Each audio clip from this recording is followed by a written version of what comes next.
Okay, இது ரெண்டுக்கும் நம்ம பேரு இன்டிஜர் வச்சு சொல்லிட்டோம். அப்ப இன்டிஜருக்கு என்ன பேர் சொல்ல போறோம்?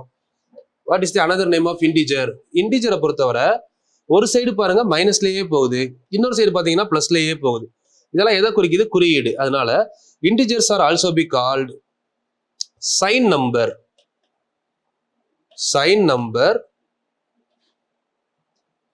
சரிங்களா? குறியீட்டு எண்கள். இன்னும் ஒரு நேம் டைரக்ஷன் நம்பர்ஸ் சொல்றாங்க. டைரக்ஷன் நம்பர்ஸ், அதாவது சைன் அப்படின்னா குறியீட்டு எண்கள், தமிழ்ல குறியீட்டு எண்கள், திசை எண்கள் அப்படின்ற இன்னொரு பேரும் இதுக்கு இருக்கு. சரிங்களா? ஸோ இதை நல்லா புரிஞ்சுக்கணும், இந்த இடத்துல தெளிவா புரிஞ்சுக்கணும். ஸோ இதுல இன்னொரு மாதிரியான வினாக்கள் கேட்கப்படுது. சரிங்களா? இந்த பேர் முக்கியம். வந்து பாத்தீங்கன்னா இப்போ ஜெர்மன் அந்த லாங்குவேஜ் வச்சு ஒரு கொஸ்டின் வந்துச்சு.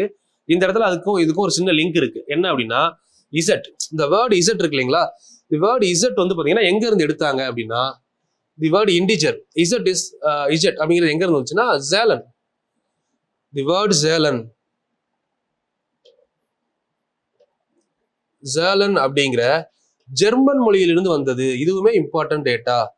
என்ன மொழின்னு கேட்கலாம். ஜெர்மன் லாங்குவேஜ்ல ஜேலன் என்பதிலிருந்து வந்ததுதான் இந்த வார்த்தை. அதனாலதான் நம்ம வந்து பாத்தீங்கன்னா இசட் யூஸ் பண்றோம். ஜேலன் அப்படிங்கிற சொல்லோட பொருள் என்ன அப்படின்னா எண்ணக்கூடிய, கவுண்டபிள்,